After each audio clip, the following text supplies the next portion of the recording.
네, 존경하는 우리 당의 의원님 여러분, 이렇게 만나 뵙게 되어서 참 오랜만이고 반갑습니다. 이 자리에 제가 서서 굳이 공개 발언을 요청하는 이유는 딱 한 가지입니다. 지금까지 당내의 오랜 불신과 그리고 반목으로 인해서 만약 우리가 고생했던 것이 있다면 그것을 오늘 털어내기 위한 자리로 저는 이걸 생각했습니다.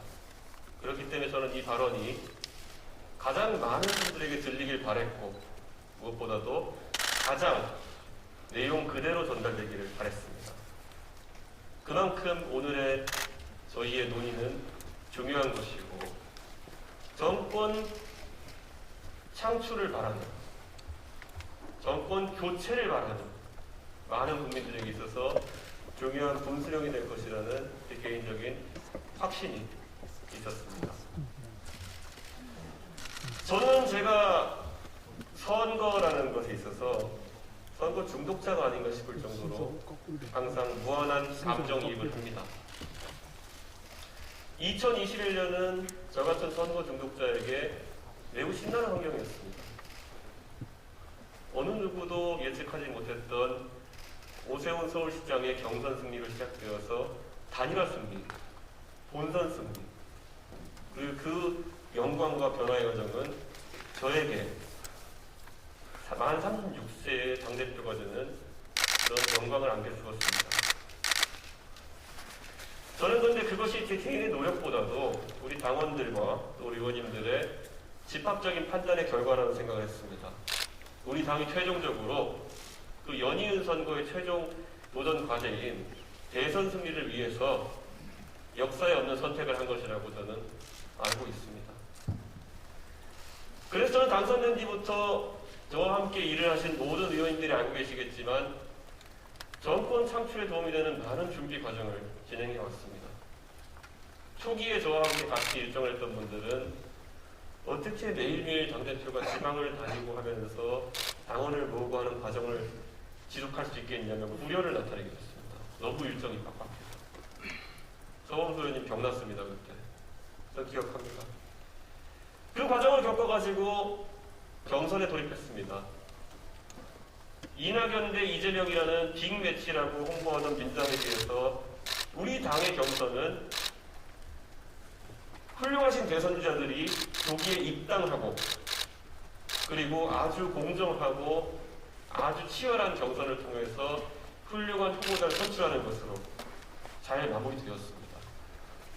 그 경선의 과정이 국민들의 관심을 끄기 충분했고 그 경선을 통해서 국민들이 새로운 희망을 보았기 때문에 우리 당은 대통령 선거가 시작되는 시점에 여론조사에 따라 다르지만은 10% 이상 되는 우위를 가지고 선거에 돌입했습니다.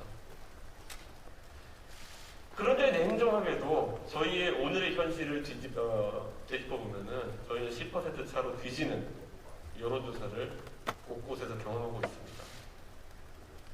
이것에 대해서 많은 사람이 책임감을 느껴야 한다고 생각합니다. 당장 우리 윤석열 후보부터 당대표인 저까지 그리고 각자의 위치에서 많은 노력을 하고 계시지만은 그에 비해서 이런 안 좋은 결과가 나온다는 것에 대해서 우리 당의 책임 있는 당직자는 누구나 자신의 문제처럼 안타까워해야 됩니다.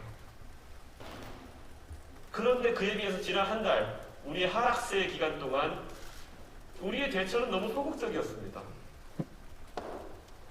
우리가 6개월 전까지 7개월 전까지 저희가 한 번도 당이 생긴 이래 겪어본 적이 없던 즐거운 비명을 지르던 저희의 모습이 더 이상 아닙니다. 의원들 한 분 한 분마다 지역구 사무실에 본인이 모집하지도 않은 본인의 기초의원과 광역의원도 모집하지도 않은 젊은 당원들이 100명, 200명씩, 300명씩 쌓일 때 그것이 우리는 어떤 새로운 정치 문화의 태동이라는 생각보다는 뭔가 우리의 앞으로 당연히 가져가는 기득권인 것처럼 인식했던 건 아닐까. 저는 그걸 우리가 되짚어봐야 된다고 생각합니다. 제가 언론에 나가서 했던 얘기 중에 세대 결합론이라는 얘기가 있습니다. 세대 포위론이라는 이야기도 있습니다. 이 세대 포위론이라는 것이 동작했던 것은 오세훈 서울시장 선거가 처음이었고 이것이 동작하는 방식은 간단합니다. 문재인 정부에 가장 실망한, 그래서 정권 교체 여론이 가장 높은 젊은 세대에 가장 중요하게 생각하는 것들을 우리 입으로 대신 이야기해주고 정책을 만들 때 그들은 가장 강하게 호응했습니다. 그래서 너무나도 즐거워서 코로나 시국이기 때문에 다른 곳에서는 의사소통하지 않더라도 가정마다 있는 단톡방에서 20대, 30대가 설득한 겁니다. 50대, 60대 부모를. 지금까지 우리 보수정당의 선거라고 하는 것은 부모 세대가 자식 세대를 설득하는 방식으로 여론의 전파가 이루어졌습니다. 근데 지금 이 선거, 코로나 국면에서 연말에 모임도 하지 못하고 여론 형성의 주 공간은 오히려 젊은 세대가 만들어 놓은 공간 속에서 많은 자료들이 만들어지고 그것이 부모 세대에게 전파되는 방식으로 이루어지고 있습니다. 오세훈 서울시장 선거에서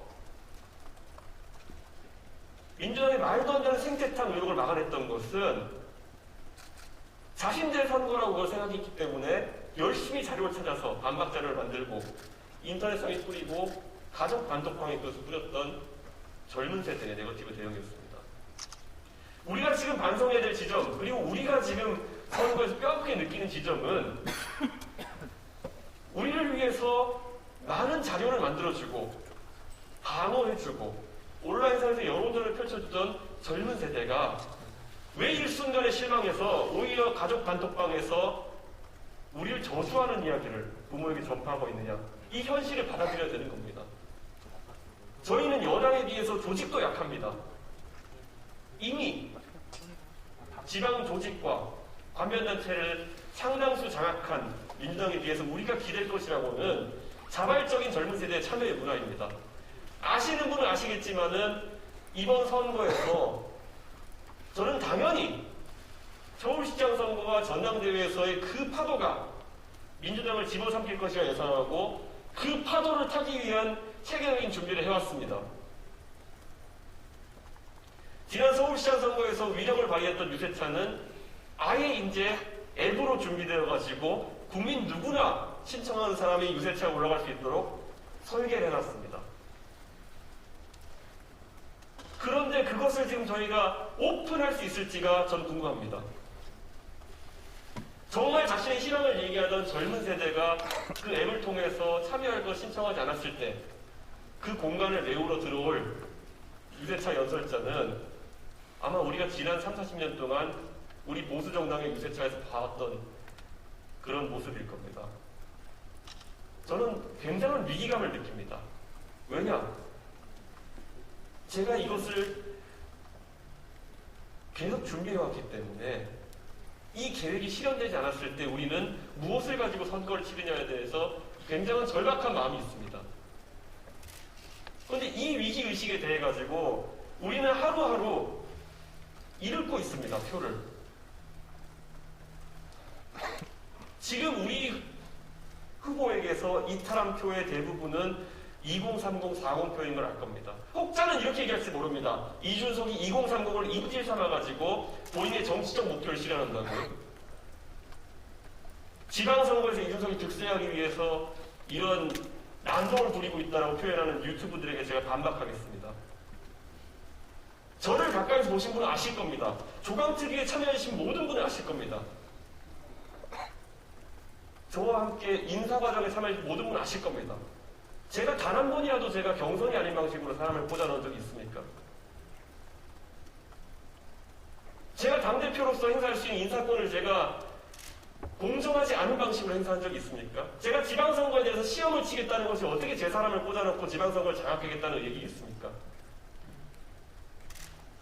저와 사적으로 식사하시면서 자리에서 그런 대화해보시면 아실 겁니다.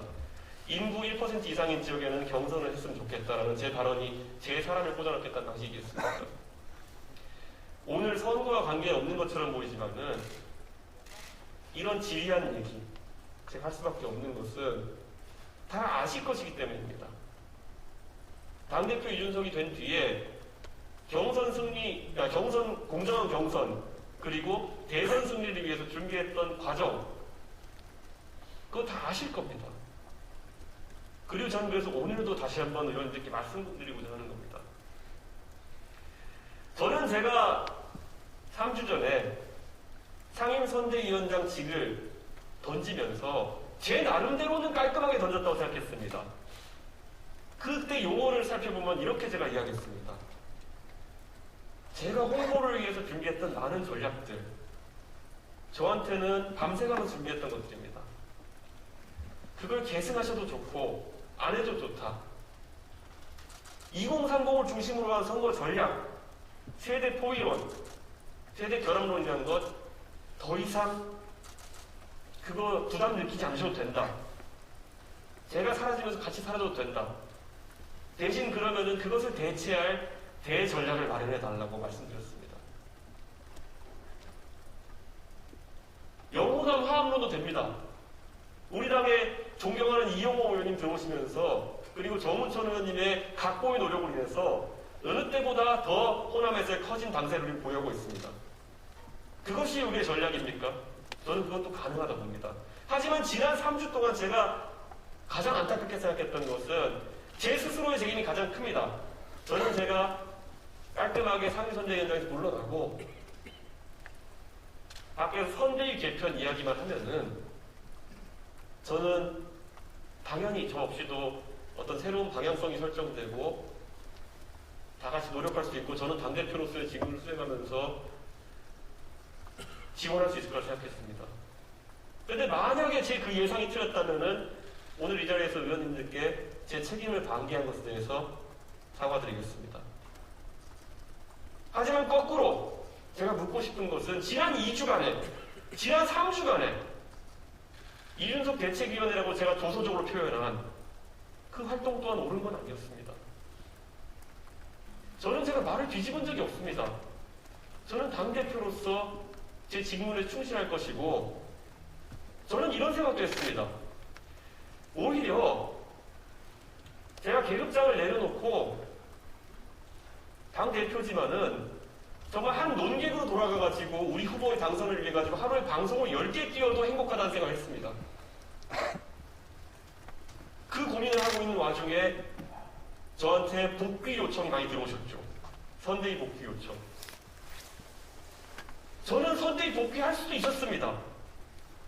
제 정치적으로 민망한 상황을 극복하면서도 저는 선거 승리를 위해 복귀할 수 있었습니다. 근데 그것이 본질이 아니지 않습니까? 지금 와서는 우리 후보께서도 선대위의 개편이 필요하다고 생각하고 더 일하는 방향으로 가서 후보를 지원하는 것이 중요하다고 생각하셔서 선대위 개편을 단행하셨지만은 우리는 어쩌면은 너무나도 당연히 의도는 좋았습니다. 최대한 많은 분들이 선대위에 참여할 수 있는 레머드급 선대위를 구성하자는 그 생각이 조금은 틀릴 수 있음을 후보께서 인지하고 나서기 전에 우리가 먼저 바꿔나갔던 것입니다. 근데 그렇게 하지 못했죠. 저는 그래서 지금도 이런 말씀 드리고 싶습니다. 제가 지난 2주 동안 선대위에 돌아올 수 없었던 이유는 어쩌면 많은 젊은 세대가 아직도 우리 당의 기대를 갖고 있기 때문에 저는 그들과 함께 가려고 했습니다. 제가 이 당의 선거 업무에 복귀할 때는 저 단순히 개인이 책임감에 의해서 복귀하는 그런 모양새보다는 당이 다시 젊은 세대가 지지할 수 있는 방식으로 변해서 그들이 오는 것이 중요하다고 생각했습니다. 그런데 과연 2주 동안에 무엇이 바뀌었을까요? 저는 그래서 오늘도 저는 여러분께 의원님들께 호소하고 싶습니다. 지금 본질은 이준석의 사과 반성을 시작으로 해서 젊은 세대가 다시 우리 당에 돌아올 수 있도록 하는 것입니다. 그간의 인재 영입에 있어가지고 다소간의 소통이 부족했다 그러면은 제가 사과해도 됩니다. 제가 젊은 세대의 대표로 제가 대표로서 조금 더 당무에 집중하지 못해서 적극적 의견 개진을 못해서 후보께 말씀 못 드렸다. 그런 형식적인 게 중요한 게 아닙니다. 저는 할 수 있습니다. 할 의향이 있고 그렇게 살 겁니다. 저는. 근데 지금 되게 중요한 거는 그들이 바라는 것은 대변화입니다. 저는 그래서 어제 후보께서 하신 말씀에 대해서 굉장히 긍정적으로 평가한다고 제가 첫 반응을 내놨습니다. 후보께서 어제 하신 말씀에 보면은 2030 세대에 대해 가지고 본인께서 잘못 생각하고 있던 부분에 대해서 참 어려운 말씀이었겠지만은 잘 했습니다. 앞으로 2030과 잘 접촉해서 잘 이제 해보겠다는 의지 표명, 좋은 시작이었습니다. 저는 그걸 이어나가고자 했습니다.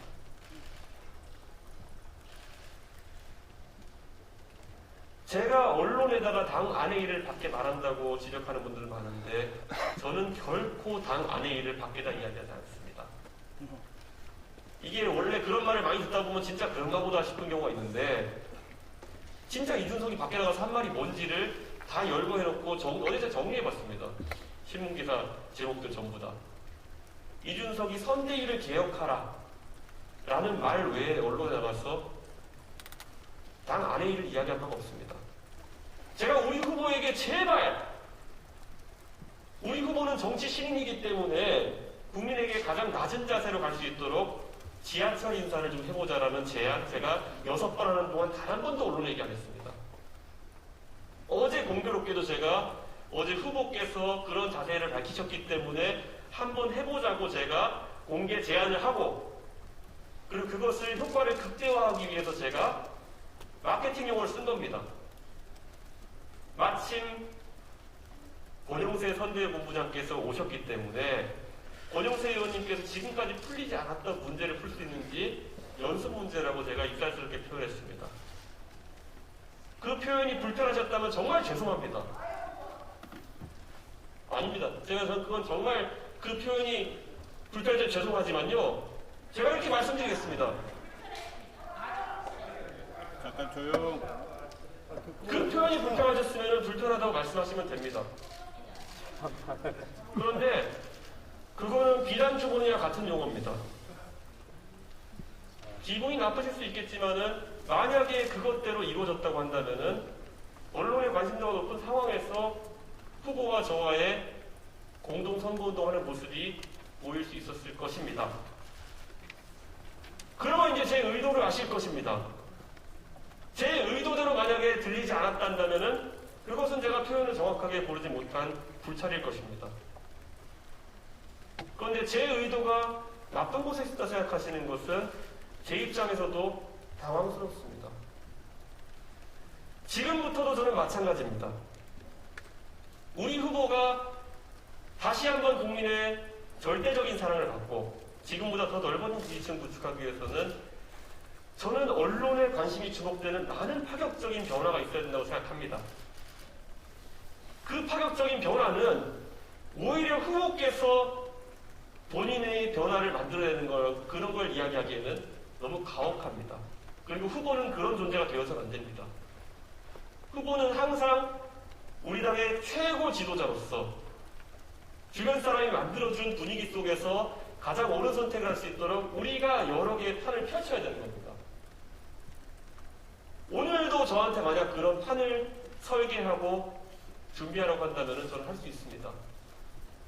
제가 지난 2주 동안에, 3주 동안에 계속 제가 선거 업무에 참여하지 않고 있었던 이유는 저는 우리 후보가 파격적인 방법으로 다시 한번 젊은 세대의 지지를 받기 위한 그런 태동을 했으면 하는 제 진심이었습니다. 이렇게 말씀드리겠습니다. 우리가 지난 서울시장 선거 이후로 우리에게 왔다고 착각했던 그 지지층은 4년 전에는 문재인 정부의 열렬한 지지층이었고 우리 당을 탄핵으로 내몰았던 지지층이었습니다. 그들이 가장 먼저 문재인 정부에게 의구심을 품고 반발했던 계기가 뭔지 혹시 아십니까? 평창올림픽 남북 단일팀 문제에서 왜 수년간, 10수년간 노력하면서 태극마크를 달기 위해 노력했던 우리 선수들의 의지를 나란 일 하자는데 당신들이 포기해라라는 가치만으로 꺾어버리려고 했다는 것에서 시작되었습니다. 저는요, 이번 선거 국면에서 이렇게 표현드리겠습니다. 저에게 많은 설득을 해주시고 저를 아끼는 많은 의원님들이 당내 갈등 상황을 조속히 해결하시는 바람 속에서 선당 의사를 말씀하셨고, 당을 위해서 이 대표가 마음을 접어주고, 당을 위해서 이렇게 하자라고 하는 말씀이 제가 외람되게도 그 방법론에도 동의하지 않은 것들도 참 많았지만은 어쩌면 제 나이 때쯤 되면요, 당을 위해 네가 희생해라라는 표현은 애초에 들리지도 않는 표현일 것이고, 당을 위해서 무조건 따라라라고 하는 표현은 설득의 방법이 아니었을 겁니다. 제가 이 말씀 드리는 이유는 앞으로 우리도 마찬가지입니다. 지금 우리가 젊은 세대에게 최근 들어가지고 지지율의 고전을 겪는 이유는 그들에게 와닿지 않는 명분 하나만을 내세우고 있기 때문입니다. 너 그래서 이재명 찍을 거야? 아니면 너 그러면 문재인 정부의 연장을 바라니? 너 정권 교체 안 할 거야? 이 말로 계속 접근했을 때 저희는 젊은 층의 지지를 회복할 수가 없습니다. 제가 이 말씀을 간절하게 드리는 이유는 뭐냐면은, 우리 당이 최근에 40%대 중간 지지율까지 올라갔을 때 자유한국당 시절에 비해서 우리가 더 얻은 지지율은 젊은 층의 기대감이었고, 젊은 층의 정치 참여에 대한 효능감이었습니다. 이렇게 말씀드리겠습니다. 만약 오늘 의원총회에서 존경하는 의원님들께서 의견을 모아서 이준석의 복귀를 명령하신다면은 저는 지정해 주신 어떤 직위에도 복귀하겠습니다. 하지만 그 방식으로는 절대 우리가 대선 승리를 위해서 확보해야 되는 젊은 층의 지지는 제가 같이 가지고 가지 못합니다. 그리고 그게 마지막일 겁니다. 왜냐? 지금 오늘의 이 총자리에 젊은 세대의 눈이 쏠려 있다는 것을 저는 알고 있습니다. 그리고 의원들도 아실 겁니다. 저는 그래서 오늘 존경하는 의원님께 두 가지 말씀을 드리겠습니다. 지금까지 모든 혼란에 대해서 당대표에게 서운하신 점이 있다면 저에게 많은 질책을 가해 주십시오. 하지만 선거 승리를 위해서 각자의 다른 방법의 노력이 있다는 사실만은 앞으로도 기억해 주시고 반영해 주십시오. 그리고 오늘 선거를 60여일 앞둔 지금 시점에 오늘 이 자리에서 저희는 동의를 하고 나가야 될 길은 있습니다. 선거 승리를 위한 대전략이 무엇인지 저는 계속 외치고 있습니다. 진짜 젊은 세대의 표를 받아오고 그걸 바탕으로 다시 한번 세대 포위론, 세대 결합론을 할 생각이 있다면은 그것의 구체적인 방안으로 논의가 돼야 됩니다. 그리고 그것에 따라서 각자 위치에서 각계 약진을 해야 됩니다. 그게 아니라 제가 참 안타깝지만은 3주 전부터 저를 개별적으로 찾아오신 의원님들에게는 아마 정치공학적으로 하는 여러 가지 수는 선거에서 우리 당에 큰 상처를 남겨줄 것이다. 이렇게 말씀드렸습니다. 타 세력과의 연대라든지 단일화라든지 이런 것들은 충분히 선거에서 우리가 전략으로 고려할 수 있는 방법들입니다. 그런데 그 방법을 한다고 해서 우리가 이기는 건 아닐 겁니다. 단일화한 세력이 승리하는 비율이 하지 않았을 때 낮습니다. 역사적으로. 왜냐, 국민들은 그걸 알기 때문에 산술적인 합으로 지지를 보이지 않습니다.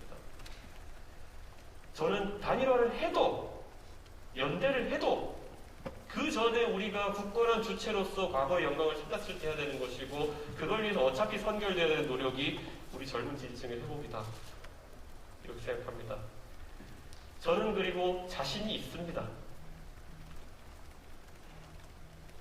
우리가 잘못했던 것들, 우리가 방향성을 잘못 선택했던 것들을 오늘 이 자리로서 우리가 활발한 토론을 통해 가지고 우리 후보께서 오늘 천명하신 것처럼 새로운 방향으로 나아가자는 결의를 할 수 있을 때 열흘 내로 저는 그 지지층은 다시 우리에게 관심을 가지기 시작할 것이고, 추석 전까지 우리는 다시 한번 정권 교체에 있어서 크고 강한 위치를 확보할 수 있을 것입니다.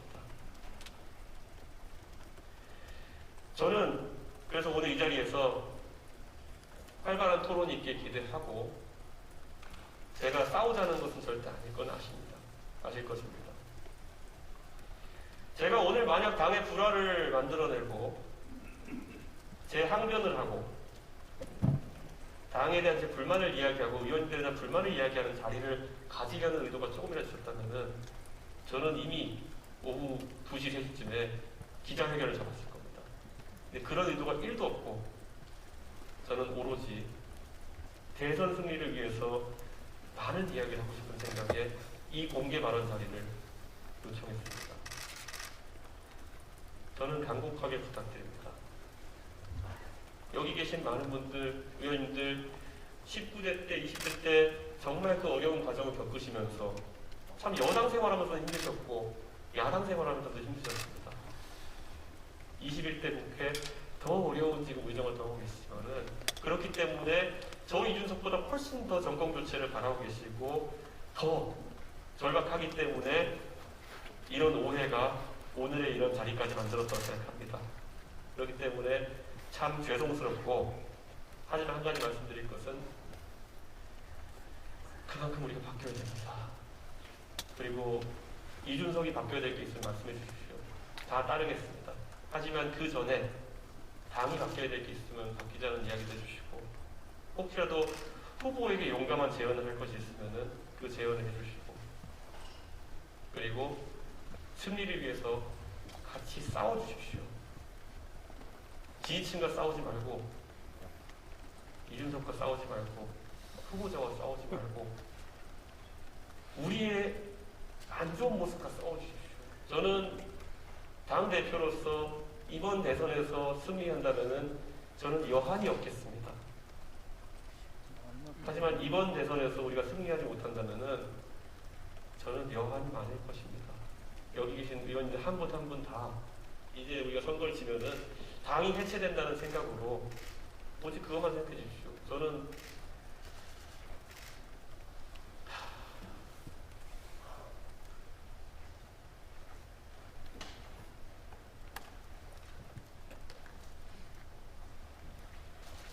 우리가 민주당보다 못한 게 뭡니까?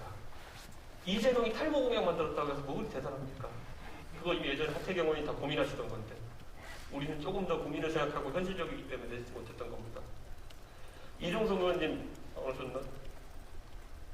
이종석 의원님이랑 저랑 고민하던 장애인 관련 공약들 저상버스 확대하자 특별교통수단 확대하자 이런 것들이 더 대한민국에서 중요한 그런 공약들입니다. 송원석 의원님 준비하고 계시던 그 공약 아니 그 작전 민주당에 무슨 쌀집 아저씨가 가고 뭐 한다들 우리가 우월한 계략을 가지고 있습니다. 다 준비되어 있습니다. 오직 하나 우리가 단결돼가지고 선거 승리를 가겠다는 그런 마음만 우리가 모을 수 있으면 내일부터 치고 올라갈 수 있고 저는 오늘 꼭 그런 회의가 됐으면 좋겠습니다. 감사합니다.